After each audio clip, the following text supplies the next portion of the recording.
The appointment was supposed to be the best morning of Sophia Bennett's year. She had worn her favorite dress for it, a sage green wrap with a small floral pattern near the hem, the one that made her feel like herself again after 2 years of feeling like a version of herself with the color slowly drained out.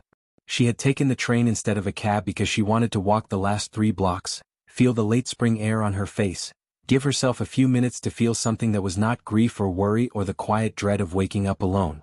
She had even stopped for coffee, decaffeinated, and a croissant she barely touched. She was 3 months pregnant. Her body felt different in ways she had not known to expect. A fullness that was not quite hunger, a warmth that seemed to radiate from somewhere just below her ribs, a tendency to cry at slow songs on the radio. She had read every book her midwife recommended and 3 more she found herself. She had painted one wall of the second bedroom in her apartment a soft, pale blue, not because she knew the sex but because it was the color Thomas used to say made him think of mornings worth getting up for. Thomas, her fiancé, gone 2 years and 4 months, taken by a car accident on a Tuesday evening when the roads were dry and the driver of the other vehicle was simply not paying attention. Gone so completely and so quickly that she still sometimes reached for her phone to text him something funny before remembering. But she had done something about it. Something Thomas had always said they should consider, something she had finally allowed herself to do in the 8th month after his death. She had contacted Westfield Fertility Clinic, where he had stored a sample years ago after a health scare that turned out to be nothing. She had made appointments. She had completed every consultation, every medical step. And 3 months ago the procedure had worked. She was having his child. She was giving them both a future. She walked into Westfield Fertility Clinic smiling. The receptionist, a young woman named B who had come to know Sophia over the past year, smiled back. Sophia signed in, sat in the bright waiting room with its white walls and green plants and soft natural light coming through floor-to-ceiling windows, and waited for her name to be called. When Dr. Patricia Wells appeared in the doorway, Sophia stood up with her coffee cup in her good mood and her sage green dress. Dr. Wells said, "Would you come to my office, please?" Before the scan. The way she said it was very quiet and very careful, and something in Sophia's chest went still. What would you do if the dream you built your entire future around turned out to be built on someone else's foundation? Subscribe to Crimson Mafia Tales and tell us in the comments. If you were Sophia, would you run or would you stay? Dr. Wells's office was bright, sun-filled, decorated with small framed prints of botanicals on cream-colored walls. She gestured to the chair across from her desk, and Sophia sat down, and placed her coffee on the edge of the desk, and kept her hands folded in her lap because she had learned in the past 2 years that keeping her hands folded helped her stay calm. "Sophia," Dr. Wells began. She did not have a gentle way to continue, and she did not try to find one for long. "We have discovered a significant administrative error in our laboratory records. I want to be direct with you because you deserve that. The sample used during your IVF procedure was not stored under Thomas Whitfield's record." Sophia heard the words. She processed them the way she processed information at work, in a quiet, clinical sequence. She heard each one. She understood their individual meanings. She could not yet understand them together. "I'm sorry," she said. "Could you say that again?" Dr. Wells said it again. She was thorough. She explained that a cross-labeling error in the clinic's records, discovered during a routine internal audit 2 weeks earlier, had resulted in 2 sample records being assigned the same storage code. She explained that the procedure had been completed using material from a separate registered donor. She explained that the clinic had already consulted their legal team, that a full investigation was underway, that every possible step was being taken, that the clinic accepted full responsibility. Sophia sat very still through all of it. "Who?" she said. "I beg your pardon? Who is the biological father?" Dr. Wells paused. "Due to privacy considerations, we are required to inform both parties simultaneously. We have already reached out to the other registered patient. He has been notified, and he has indicated he wishes to be given your contact information with your consent." "His name?" Another pause. Then quietly, "Dante Romano." The name meant nothing to Sophia. She was a financial consultant who worked with small business owners and mid-sized companies. She did not move in circles where that name carried weight. She heard it as she might hear any stranger's name, a collection of syllables attached to a life she did not know. She sat with it for a moment. Then she picked up her decaffeinated coffee, which had gone cold, and took a small, steady sip. "I would like to reschedule the scan," she said. "I need to go home first." She walked out of the clinic the same way she had walked in, through the white waiting room, past B at the reception desk, out through the glass doors and into the late spring air. She walked 1 block. Then she sat down on a low stone wall outside a dry cleaner's and put her hands on her knees and breathed. The baby was still there. She could not feel it yet, not really, not in any concrete way, but she knew it. 3 months along. A heartbeat she had not yet heard but that the books told her was steady and strong. Her child. Growing in its own silent, certain way, entirely unaware that the ground beneath its future had just shifted. She thought about Thomas. She thought about the afternoon they had agreed, laughing, to be sensible about things, to make plans. She thought about the color blue she had put on that wall. She took another breath. The child inside her had not chosen this. Neither had she. But the child was real, and the pregnancy was real, and the love she already felt, enormous and bewildering and already bone-deep, was the realest thing in her life. She stood up from the stone wall and straightened her sage-green dress. She would figure this out. She had figured out worse. 2 days later, someone knocked on her apartment door, and when she opened it, she found a man in a cobalt blue tie standing in the hallway with the kind of stillness that told her, instantly and without question, that he had never once in his life needed to knock twice. Sophia had spent 2 days deciding what she thought a man like Dante Romano would look like. She had looked him up, of course. She was a financial consultant. Looking things up was a reflex. What she found was not much. A name attached to a small collection of publicly registered businesses. A brief mention in a city business journal 2 years ago when his restaurant group had opened a 4th location, and one photograph from a charity gala, blurry and taken from the side, that told her very little except that he was tall. She had also found, in the margins of a legal forum she frequented for research purposes, a single thread that mentioned the Romano family in the context of organized crime. She had read the thread twice. She had closed her laptop and opened it again. She had sat at her kitchen table for a long time with both hands flat on the surface, breathing. Then she had made herself tea, gone to bed, and spent the following day doing exactly what she always did when her circumstances were beyond her control. She worked.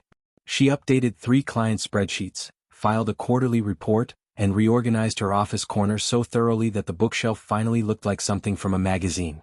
She was heating soup on the stove, wearing a soft burgundy sweater and comfortable trousers, when the knock came.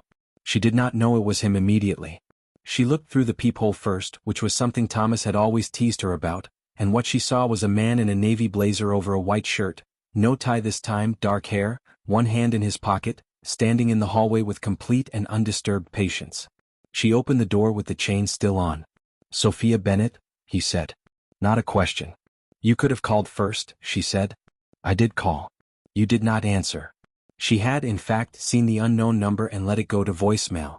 "I was busy." "I know," he said. "You reorganized your bookshelf." Her hand tightened on the door. "How do you know that?" "I had someone verify that you were home before I came." He said it without apology, as though surveillance of her afternoon were a perfectly reasonable precaution. "I'm not going to pretend I don't have resources. But I also am not going to use them to make you uncomfortable. I came to introduce myself. That is all." She looked at him through the gap. His face was exactly as the blurry photograph had failed to capture. Sharp jaw, patient dark eyes, a stillness about him that was not coldness but rather something more like concentration. He looked like a man who had trained himself out of being in a hurry. She unlatched the chain. She opened the door. "You have 10 minutes, she said and stepped back to let him in. Her apartment was a comfortable medium-sized flat on the 8th floor of a building she had chosen for the light, 2 wide windows in the living room that faced east and caught the morning in a way that still, after 3 years, made her glad she had signed the lease. The blue wall in the second bedroom was visible from the hallway if you looked, and she watched him not look, which she appreciated. He sat in the armchair she pointed to, upright, both feet on the floor, and she sat across from him on the sofa with her soup going cold on the kitchen counter. "I don't know how to begin this conversation," she said, because she had never been good at pretending otherwise. "I'll begin it," he said. "My name is Dante Romano. I stored genetic material at Westfield Fertility Clinic following a medical event 2 years ago. I believed at the time that I might not have many years remaining. The storage was a private decision. I told no one." He paused. "The clinic's error was not something I anticipated or could have prevented. Neither could you. What has happened is not anyone's fault in this room." She had not expected him to say that last part. She had prepared herself for some version of negotiation or threat or careful legal positioning. She had not prepared herself for plain acknowledgement. "I'm still having this baby," she said. "I know. The fact of who you are, what your family does not change that." He looked at her steadily. "I know that too. "So what do you want?" He was quiet for a moment. Not hesitant, she thought, just choosing his words with the same deliberateness he seemed to apply to everything. "I want to be involved," he said. "Not as a complication in your life. As a father. As a resource. As someone who makes sure you and the child are safe." He looked at her hands, folded in her lap, the same position she had held in Dr. Wells's office. "I understand this is not what you planned. I understand I am a stranger. I am asking you to let me be less of one." That sounds like a longer conversation than 10 minutes. It is. She looked at him for a long moment. He did not fidget. He did not try to fill the silence. He simply waited, and there was something in that patience that Sophia found, against all reasonable expectation, not threatening but strangely grounding. "I have conditions," she said. "Name them. This child is mine first. I make the decisions. You are welcome to be present and involved, but I am not a situation to be managed." "Agreed. I don't want your money. I have my own income." "Also agreed. Though I'd ask you to consider that providing for a child is not the same as paying for your compliance." She conceded the distinction with a slight nod. "And I want to be told the truth. About who you are, about what that means, about what risks exist. I am not going to be kept in the dark and then surprised." He was quiet again. Then he said, "That one is more complicated than the others." "I know. But it's the most important." He looked at her with something that was not quite surprise but was adjacent to it, as though she had said something he had not heard in some time. "All right," he said. "I will tell you the truth." She stood up and went to the kitchen and came back with 2 glasses of water, because she had been raised to offer something, even to strangers, even to men who ran criminal organizations, even to men who were apparently now the fathers of her children. She handed him one. He took it. "My name is Dante Romano," he said again, as though starting properly this time. "And there are things you need to know." He stayed for 2 hours. When he left, he turned at the door and said quietly that she should answer the next time his number appeared on her phone. She said she would consider it. She went back to the sofa and sat with her cold soup and thought about the way he had said that last thing, about making sure she was safe, as though it were a simple promise and not the first word of a language she had only just begun to learn. Sophia liked her neighborhood. It was not the wealthiest part of the city, but it was orderly and interesting, with a corner cafe that knew her order and a bookshop 2 streets over that stacked new arrivals in color order, which she found deeply satisfying. She had walked these blocks in every season. She knew the schedule of the street market on Thursdays, the way the light changed on the brick buildings in the early afternoon, which stretch of pavement had a loose stone that caught her heel if she wasn't paying attention. She did not, in other words, miss things. She noticed them. Which was why, on the 3rd morning after Dante Romano's visit to her apartment, she noticed the car. A dark blue sedan, parked across from her building entrance. Not unusual on its own.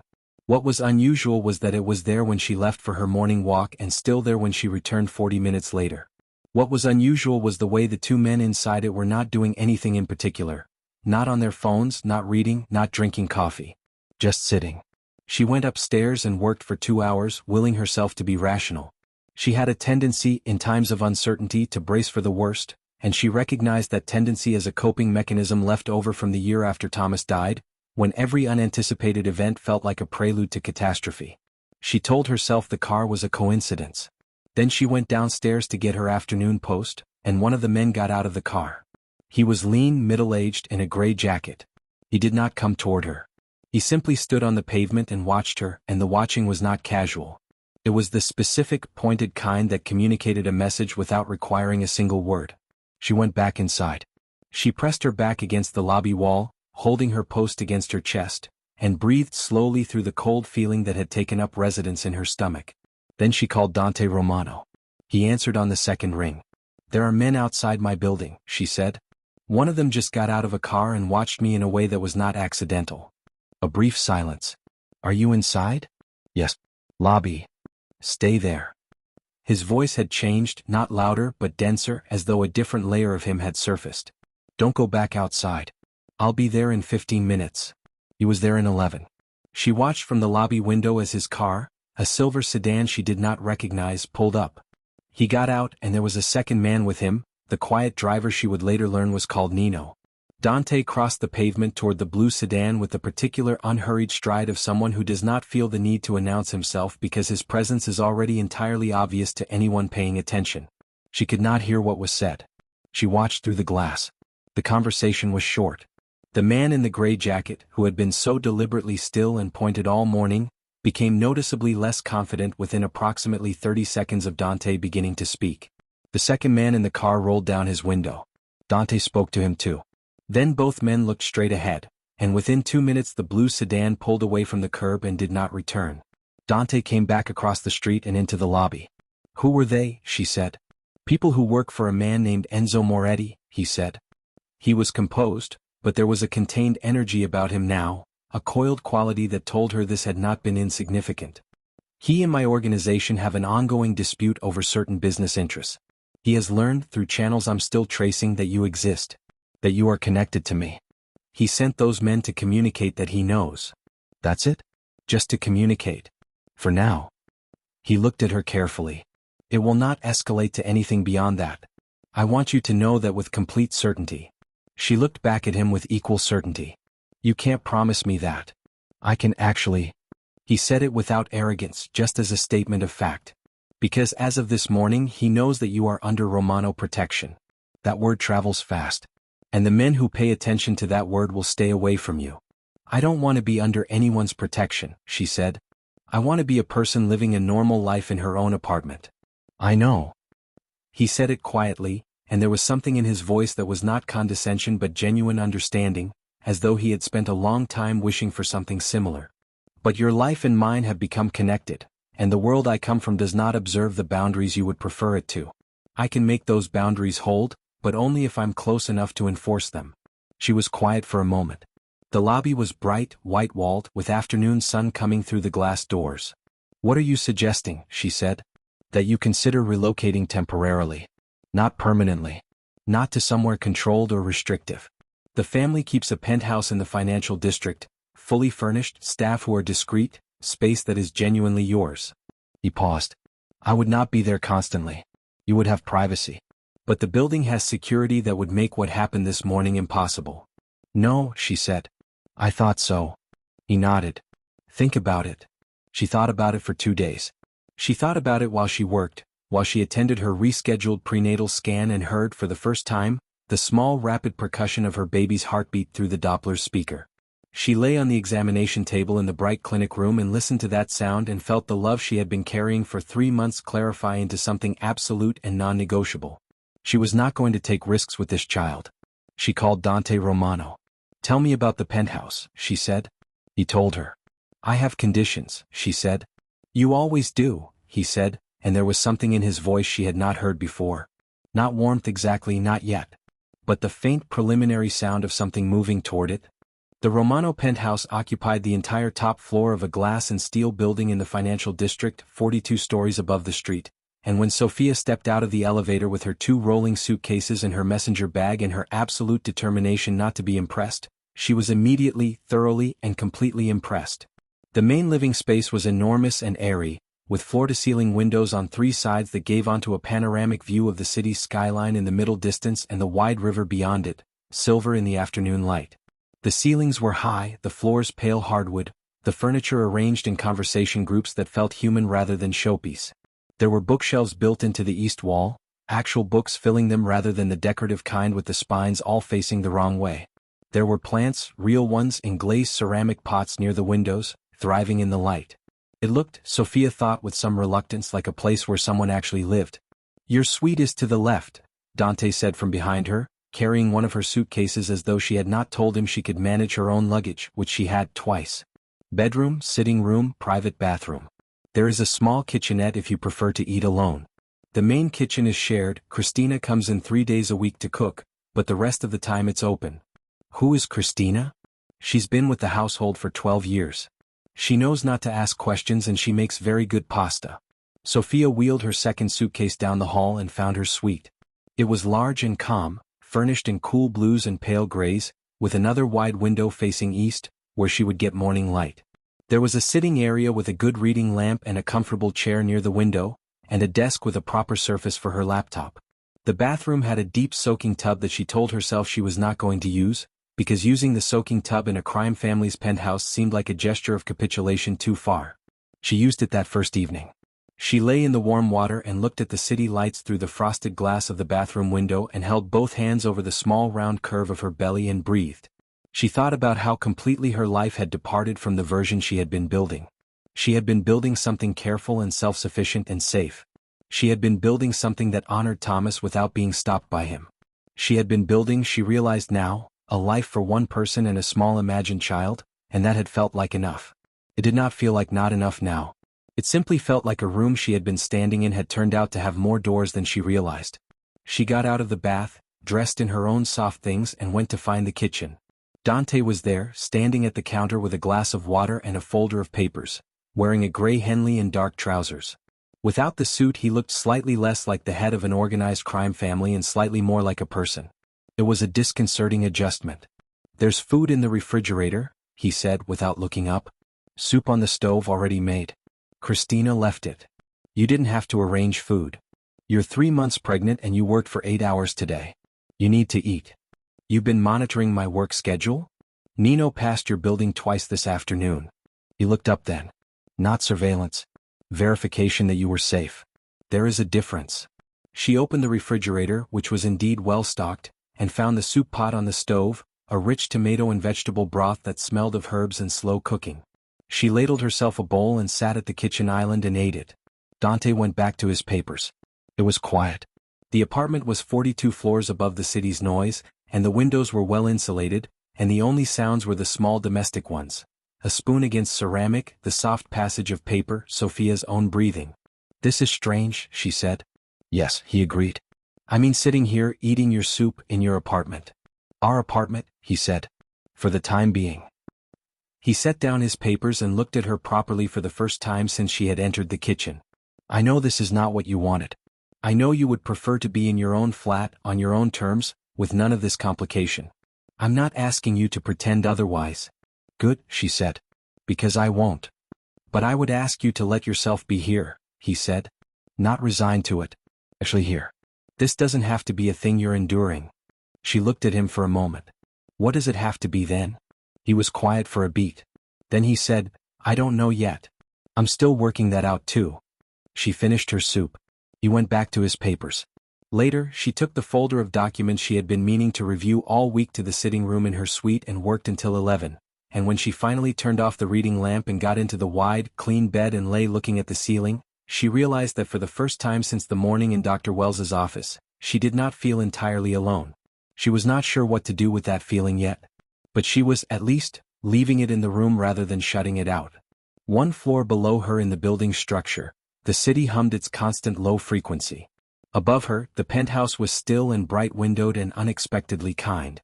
She slept, which was more than she had expected. The kitchen, it turned out, was where they actually talked.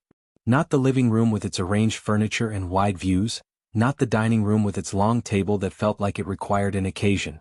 The kitchen. The island with its 4 stools, the good light overhead, the smell of whatever Christina had left on the stove or in the covered dishes in the refrigerator. Sophia had always been a kitchen table person.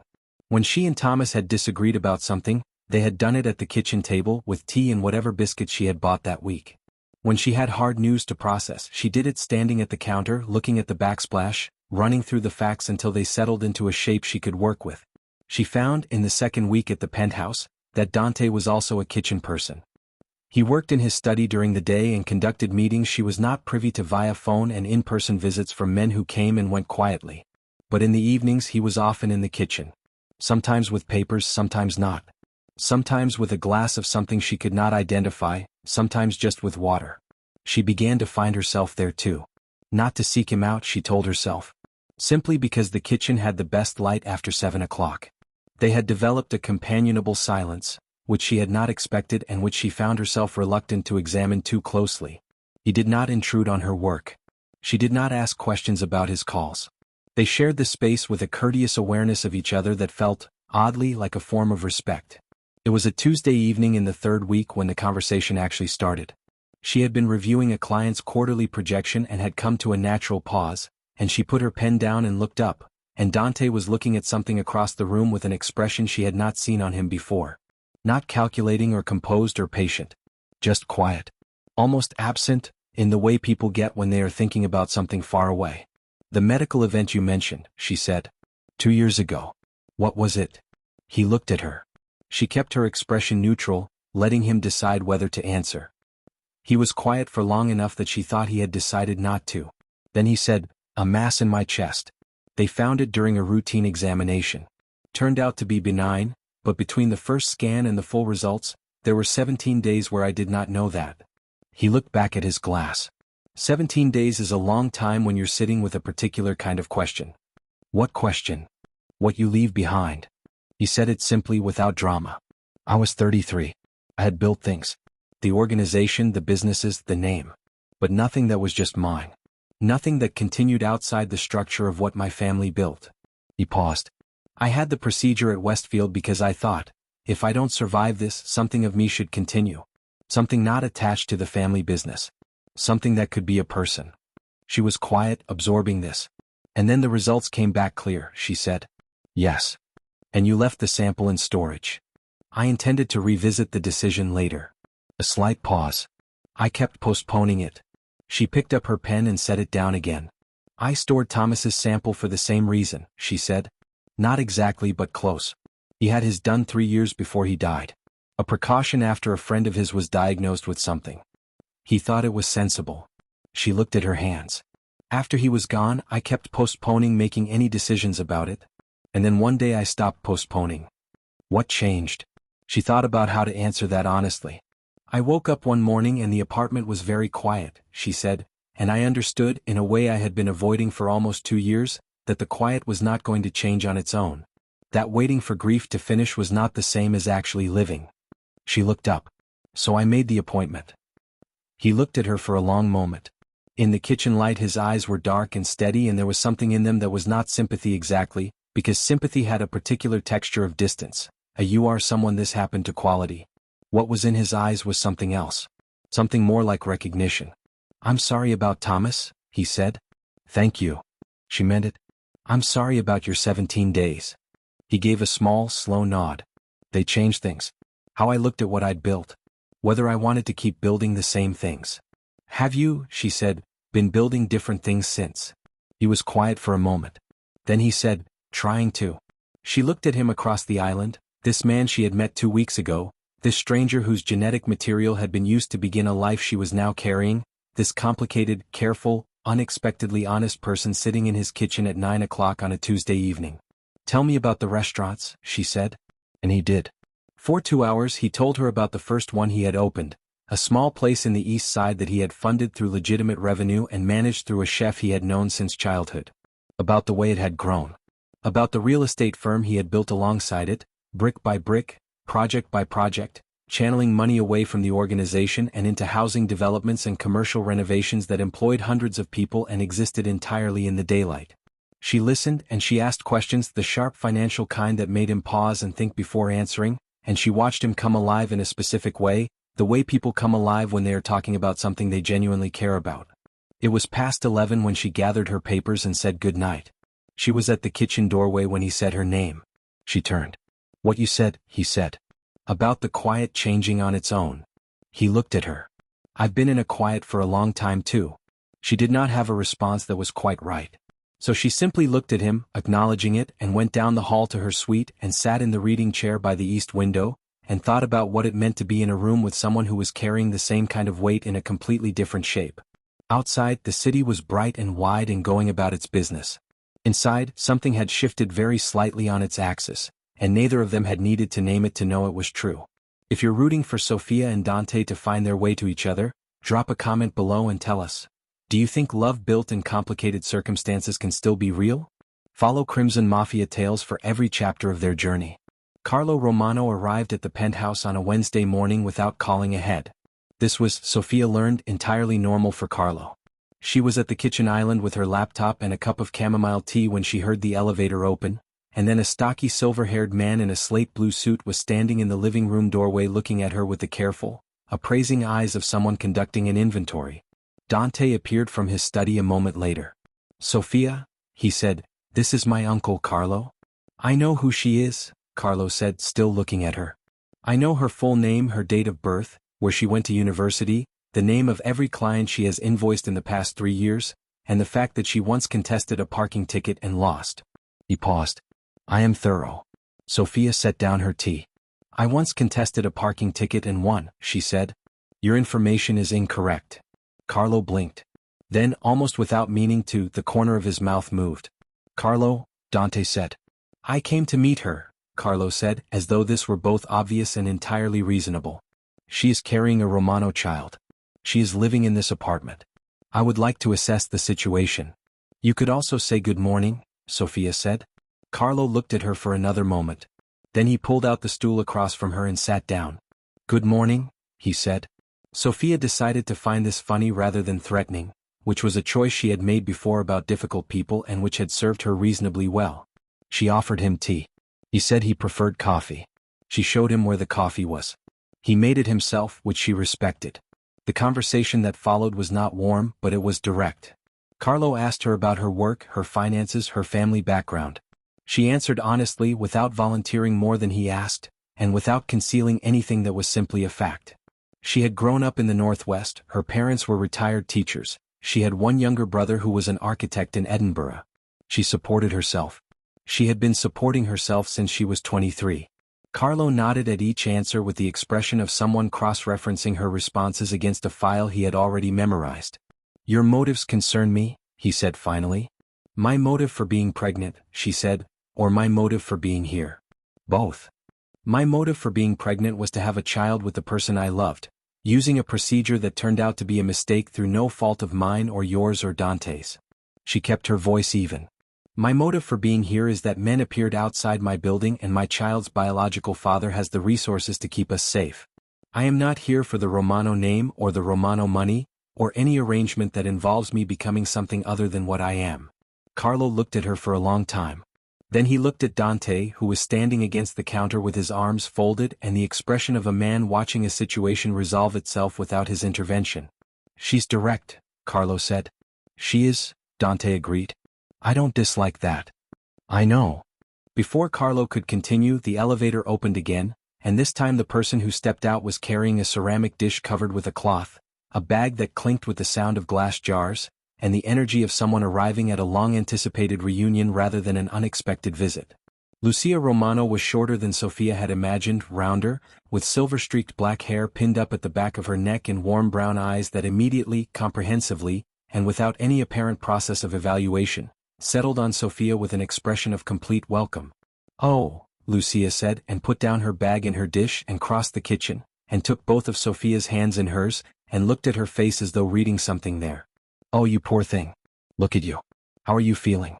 Is the nausea finished? Carlo said it was finished, but Carlo does not ask the right questions. Lucia, Carlo said. Hush. Lucia had not looked away from Sophia. I brought minestrone and honey from our neighbor's farm and the good crackers from the place on Veneto Street. Are you eating properly? You look a little thin across the shoulders. Dante, she looks thin. She looks fine, Dante said. He can't see it because he doesn't know what to look for. Are you sleeping? Sophia, who had been dealing with things alone for a long time and was not accustomed to being looked at with that particular quality of uncomplicated concern, felt something unexpected happen in her chest. Something that was not quite emotion but was entirely adjacent to it. I'm sleeping better than I was, she said. Good. The penthouse mattresses are very good. I picked them. Lucia finally released her hands and went to the stove to heat the minestrone. You'll eat something now. Not because you're obligated. Because I went to 3 shops this morning and I would like someone to appreciate it. Carlo and Dante exchanged a look across the kitchen. Lucia, back to the room, stirred the soup and talked. About the neighbor's honey, about the weather forecast, about a documentary she had watched with Carlo about the construction of ancient aqueducts that had been, she said, surprisingly gripping.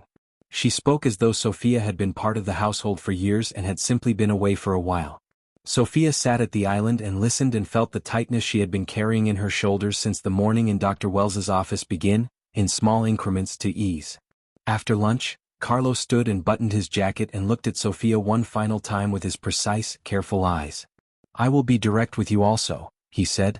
This situation is unusual. The family has concerns. I have concerns. But I have known Dante for 35 years, and I know that when he has made up his mind about something that matters, those concerns are secondary. He paused. Welcome to the family. I don't say that lightly. He left. Lucia stayed for another 2 hours, reorganized the kitchen cupboards into a configuration she declared more efficient, and left the honey and the crackers and a handwritten note with her phone number in case Sophia needed anything. After she had gone, Sophia stood at the kitchen counter and looked at the note. Dante appeared in the doorway. "She likes you," he said. "She doesn't know me. She doesn't need to know you to like you. She operates on instinct." He paused. "Her instincts are almost never wrong." Sophia looked at him for a moment. There was a warmth in the room that had not been there before, not from the stove or the afternoon light but from something more interior, something that the morning had deposited and left behind. "Your uncle," she said. "Does he still have concerns?" "He always has concerns," Dante said. "But they're less sharp than they were this morning. Because of Lucia. Because of you." He said it simply, not as a compliment but as a fact. "You answered him honestly. He respects that above everything." She thought about what it would mean to be the kind of person who earned Carlo Romano's respect in a Wednesday morning kitchen conversation. She thought that it might be the kind of person she was always going to be, regardless of the circumstances she was standing in. Sophia had a theory, developed through years of working with small business owners, that you could tell more about a person from the state of their accounts payable than from any other single indicator. Not because money was the measure of character but because the decisions someone made under financial pressure, the suppliers they prioritized, the corners they did or did not cut, the employees they protected first when cash ran short, these told you something essentially true about what a person valued. She had been wanting to look at Dante's legitimate businesses for 3 weeks. When he offered to show her in person on a Thursday morning with the sky above the financial district a clean bright blue, she said yes without deliberating. Nino drove them to the east side of the city, where the first Romano restaurant sat on a corner between a florist and an independent bookshop. It was called Meridiana, which Dante told her meant the midday sun, a name his grandmother had suggested because she believed restaurants should feel like the middle of the day regardless of when you ate in them. It was mid-morning and not yet open for service, and the manager, a woman named Rosaria who had worked there from the first week, met them at the door with a cup of coffee already in hand for Dante and a genuine smile for Sophia. Sophia wore a cobalt blue blazer over cream trousers for the visit, and she stood in the restaurant's warm interior, all pale tile and good light and real plants in terracotta, and felt immediately what the place was designed to make you feel, like the world outside was manageable from here. Rosaria walked her through the operation with the enthusiasm of someone who had been waiting to talk about it to someone who would actually listen. The kitchen sourcing, all local within a 3-hour radius, all seasonal. The staff structure, 11 full-time employees, all properly contracted, all above minimum wage. The community element, a standing arrangement with 2 neighborhood organizations to supply end-of-day surplus bread and prepared food. Sophia asked about margins and Rosaria produced a tablet with the numbers already open, and they spent 15 minutes in what became an entirely genuine conversation about supplier negotiation and seasonal menu engineering while Dante sat at a corner table with his coffee and watched with an expression she could not quite categorize. At the real estate firm, 3 floors of an office building near the river, she met a project manager named Gianluca, who walked her through 3 active developments on a screen so large it occupied most of one wall. Affordable housing in the Northern District, a commercial rehabilitation in the Old Textile Quarter, a mixed-use development near the university. "The Northern District project," she said. "You're running behind on the Phase 2 permits." Gianluca glanced at Dante. Dante tilted his head toward Sophia in a way that clearly meant, "Answer the question." "We've had some delays with the city planning office," Gianluca said. "Nothing insurmountable. I know a consultant who specializes in navigating that particular planning office," Sophia said. "I'll send you her details if that would help." Gianluca looked genuinely pleased. "That would be very helpful." In the car afterward, driving back toward the financial district through the bright midday streets, Sophia looked at the city going by outside the window and thought about what she had seen. "You've been building this for 5 years," she said.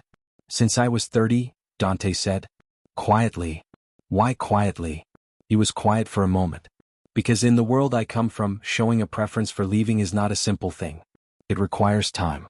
It requires having built something legitimate enough to sustain itself without the other income. It requires, eventually, being willing to say it out loud." He paused. "I hadn't been willing yet." "What changed?" He glanced at her sideways. "I think you know the answer to that." She looked back out the window. The city was wide and bright, and the river was visible between buildings, and above it the sky was the specific clean blue that only appeared on days when the weather had decided to do its best. "The businesses are solid," she said. The restaurant group is profitable, Meridiana especially. The real estate firm has good structure, but it needs a stronger financial management team. The project manager is skilled operationally, but he's losing margin on the phase 2 costs because nobody is watching the supply chain closely enough. Dante looked at her. Are you offering to consult? I'm telling you what I observed. She kept her eyes on the window. As a financial professional, it's a reflex. And if I asked you formally, she thought about it. I'd need to see the full accounts. Not partially, not a summary. Everything. All right. And I'd need to know that any arrangement was completely separate from the other organization's finances. I won't touch anything that isn't clean. It is clean, he said. All of it. Fully separated, properly audited. I've been deliberate about that. She turned to look at him then. He was watching the road ahead, profile sharp in the midday light, one hand resting on his knee with complete stillness. Why did you store it at the same clinic where Thomas stored his sample? She said. He frowned. What? Westfield Fertility Clinic. It's a small specialist practice. Not the largest in the city, not the most prominent. Why that one specifically? He turned his head to look at her. I don't know, he said. My doctor recommended it. He said it had a good record and was discreet. He paused. Why? Because it's the same clinic a friend of mine, who is also a financial consultant, recommended to me 3 years ago because a client of hers had a good experience there. Which means the person who suggested it to Thomas might be traceable through the same recommendation chain. She looked at him. I'm not suggesting it's anything other than coincidence. I'm a financial person. I notice patterns. He looked at her for a long moment. You're remarkable, he said. Not as flattery. As a simple observation. She looked back at the road. I'm thorough, she said. There's a difference. But she felt the warmth of it settle somewhere in her chest and stay there, and she did not move to dislodge it. The meeting with Enzo Moretti was held at a neutral location, a private room in a hotel on the east side of the city with cream walls and a long table set with water and nothing else. Dante arrived in a deep navy suit. He sat at one end of the table. Moretti arrived 4 minutes late, which Dante recognized as a deliberate choice, and sat at the other end in a charcoal blazer, lean and precise and carrying the particular air of a man who had been planning this conversation for some time. Sophia was not there. She was at the penthouse working. Dante had told her about the meeting in general terms, because he had promised her the truth, and she had nodded and asked if she needed to go somewhere else for the day, and he had said no, and she had said all right and gone back to her spreadsheets without further comment. That composure had stayed with him on the drive over. Moretti opened with pleasantries that neither of them pretended to believe. Then he got to the point, which was what Dante respected about him even while opposing him completely. Romano territory in the Western Corridor, Moretti said. The 3 distribution channels your family has held for 20 years. I want a formal transfer of 2 of them. Dante was quiet. He let the offer sit for a moment the way you let something rest on the table before examining it. No, he said. You're distracted, Moretti said. You have a situation that is pulling your attention away from operational management. I am offering you a way to simplify your holdings in exchange for something concrete. What you're calling my situation, Dante said, is a child and a woman I intend to spend my life with. You are welcome to factor that into your understanding of my priorities. What you should not do is mistake it for weakness. Moretti studied him. Your father would not have allowed sentiment to affect business. My father is not here, Dante said. And I am not my father. The meeting lasted 40 minutes. No transfer was agreed. Dante left with the same holdings he had arrived with and with a clarity he had been circling for months but had not yet fully landed on. He called Carlo from the car. Carlo answered on the first ring, which he always did for Dante. How did it go? He wants Western Corridor territory. I said no. Pause. Carlo, I need to talk to you. A brief silence. About what I think it's about. Yes. Carlo said, come to the house. Carlo's house was a wide stone building in the northern residential district. Not a mansion but a substantial family home with good windows and a garden that Lucia kept in a state of aggressive productivity. Carlo was waiting in the sitting room with 2 cups of coffee and the expression of a man who had been thinking about this conversation for some time. Dante told him what he was going to do. He was going to step away from the organization. Not immediately, not carelessly, but formally and completely. He would complete a transition over the following 3 months, honor every existing commitment he was personally involved in, and hand leadership to the council. The legitimate businesses would continue under his full attention. He had the financial structure to sustain it. He had been building toward this for 5 years and now he had a reason that was final and clear. Carlo was quiet for a very long time after Dante finished. Then he said, "Your grandfather started the Romano organization because he had 3 children and no legal way to feed them in a new country. Your father kept it because he had known nothing else. You have always been the first generation with a real choice." Dante looked at him. "I have been waiting," Carlo said, "to see what you would do with that choice." He picked up his coffee. "I think you've done the right thing with it." Dante sat back. Something in his chest, a held tension he had been carrying for so long he had stopped noticing it, released. Not entirely, not instantly, but perceptibly. "There will be opposition in the council," he said. "There will," Carlo agreed. "But I will speak before the council. I have that credibility.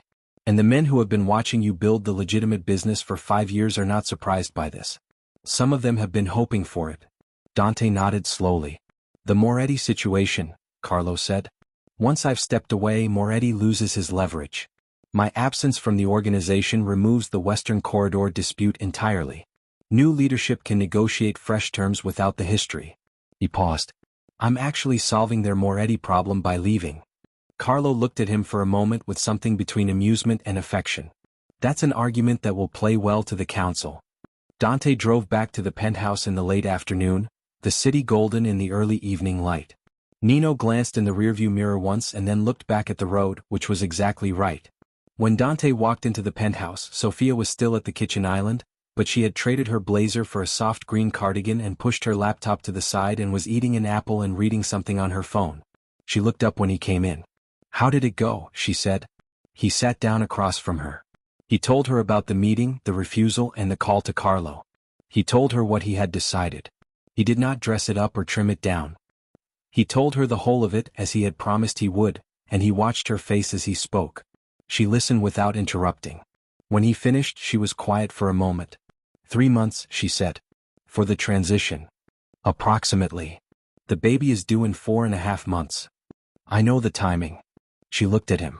"You're doing this because of the baby."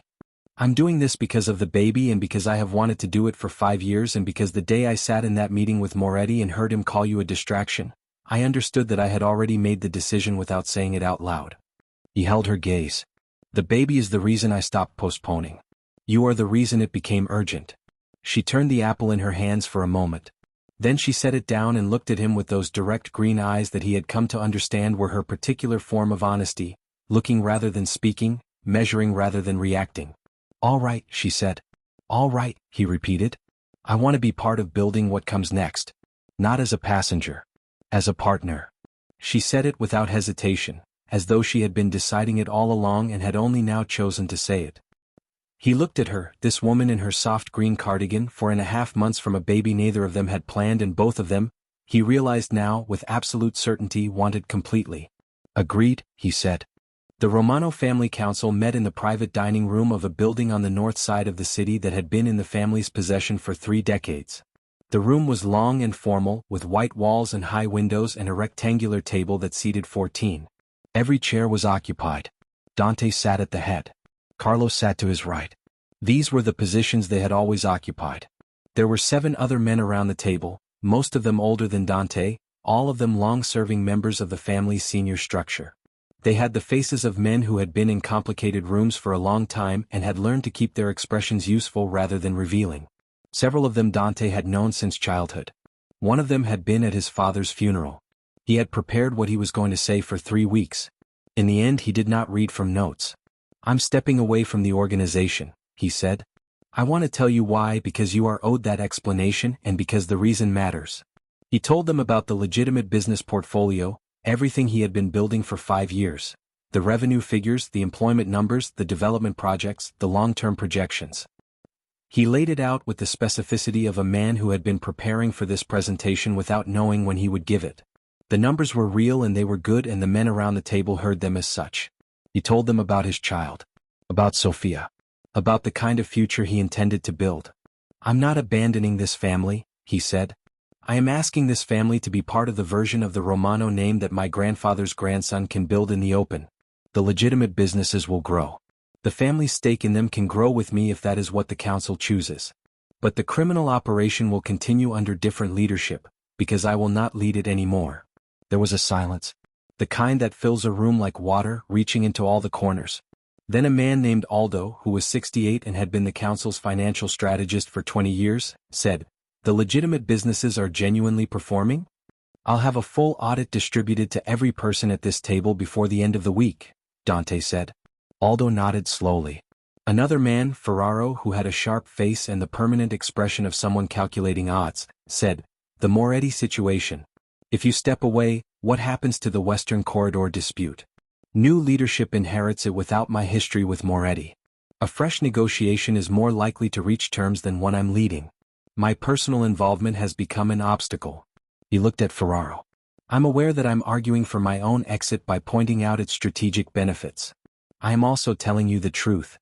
Ferraro's expression shifted by a very small degree, which was for Ferraro the equivalent of a standing ovation. Carlos stood. He did not speak for long. He spoke about Dante's father, who had built the organization into what it was.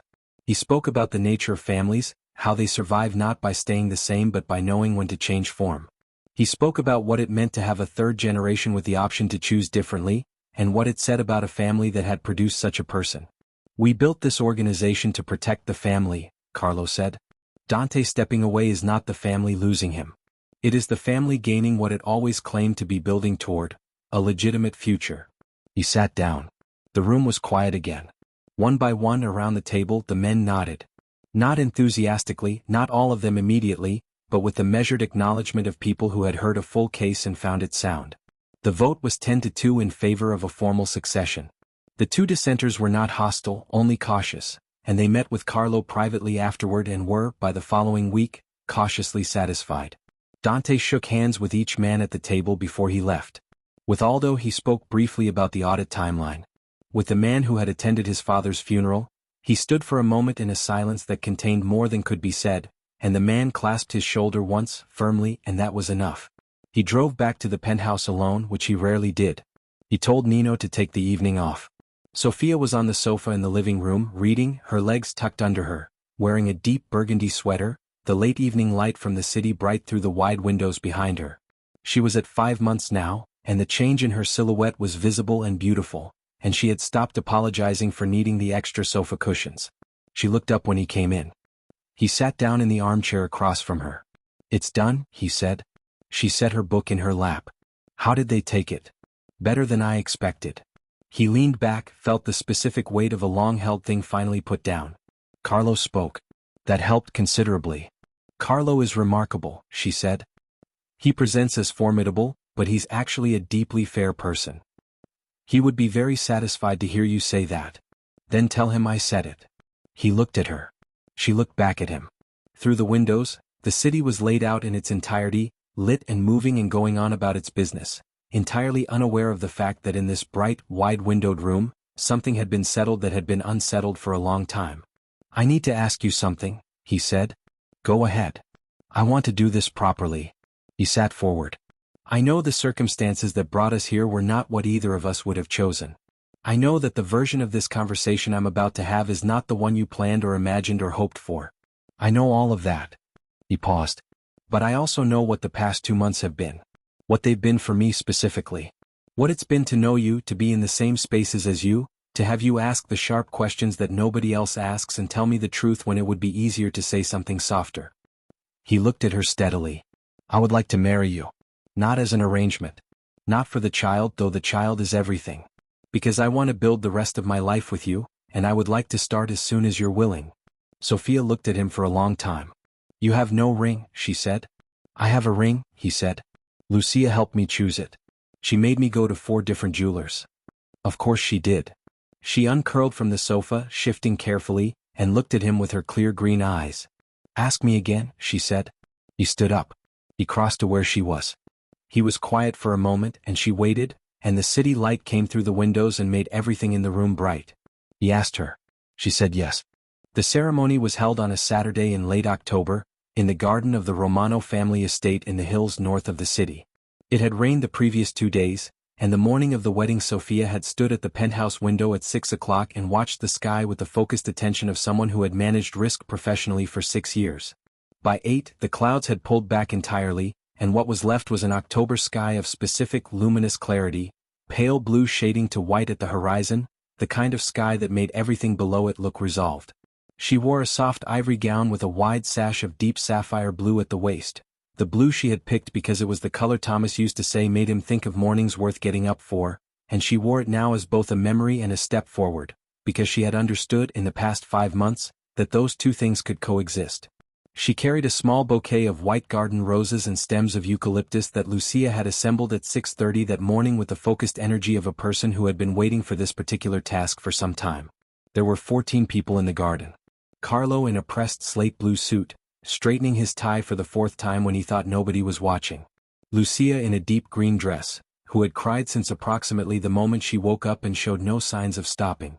Nino in a good jacket, standing at the edge of things with the expression of a man who was genuinely moved but professionally committed to appearing composed. Rosaria from Meridiana, who had sent 3 bunches of flowers ahead of her arrival and arrived anyway. Gianluca from the real estate firm with his wife.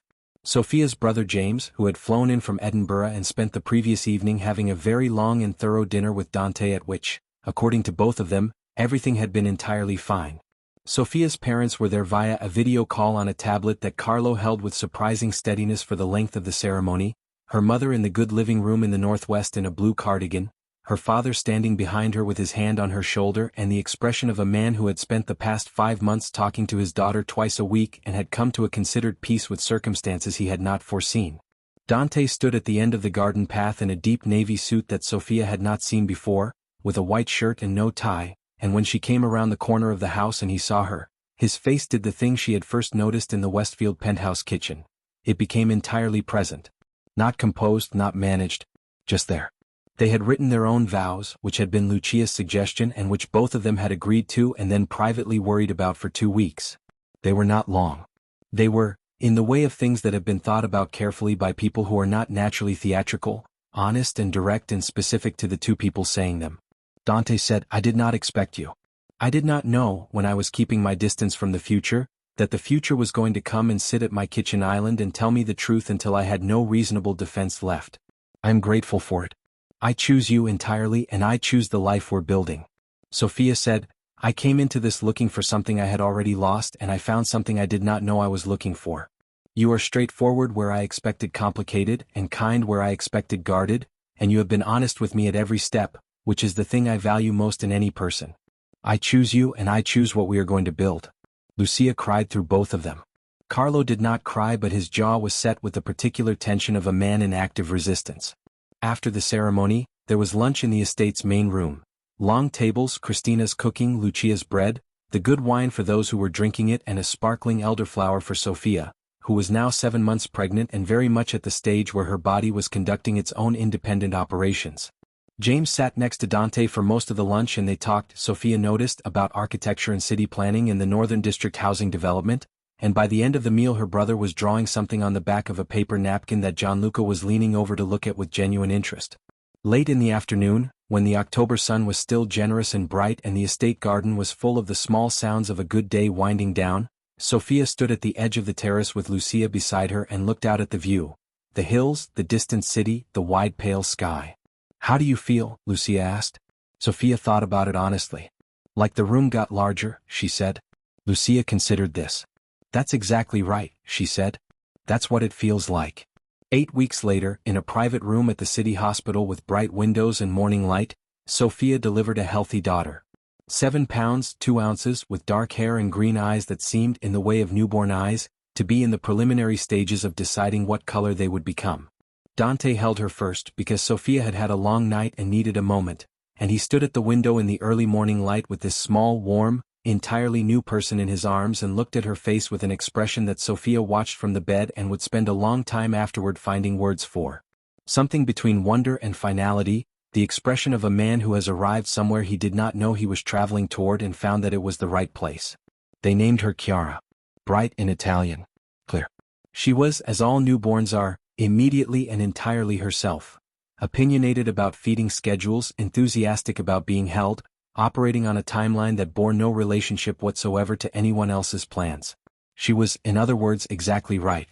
The Romano legitimate business portfolio was reorganized under a new parent company in the first quarter of the new year, with Sofia as the director of financial strategy. The restaurant group opened a fifth location. The Northern District housing project completed Phase 2 on schedule, in part due to the planning consultant Sofia had recommended to Gianluca. Carlo and Lucia came for Sunday dinner every 2 weeks. Carlo had taken a formal role as a non-executive advisor to the business group, which kept him present and useful and gave him access to spreadsheets, which he loved without admitting it. Lucia had organized Chiara's nursery into a configuration she declared optimal and arrived every Thursday with bread and honey and the particular energy of a woman who had been waiting for grandchildren by any name for some time. Sofia's parents visited in the spring. Her father spent a long afternoon in the garden with Dante, talking about nothing in particular, which was the way her father conducted important conversations, and when he came in for dinner he sat down and ate 3 portions of Christina's lasagna and told Sofia quietly in the kitchen that he thought she had done very well. She thought so too. Not because everything was simple, because it was not. Not because the path they had taken was the one she would have drawn, because she would not have drawn it this way. But because the things that were true were genuinely true. The work was honest, the love was real, the child was Chiara and Chiara was extraordinary, and the room they were all standing in together was large and bright and full of morning. She stood in the wide-windowed kitchen of their new house on a Tuesday morning, not the penthouse but a house in the northern residential district, 6 minutes from Carlo and Lucia, with a garden that had the particular untended energy of a garden that was about to become something good. She was holding Chiara, who was 3 months old and engaged in the serious business of studying a beam of sunlight on the kitchen wall. Dante was at the counter making coffee with the focused dedication he brought to everything, and James was at the kitchen island with his laptop, doing something architectural and periodically turning the screen toward Gianluca, who was on a video call, who was also doing something architectural. It was loud and bright and domestic and entirely unplanned. It was, Sofia thought, looking at the sunlight on the wall and her daughter's face turned toward it, exactly the kind of morning worth getting up for.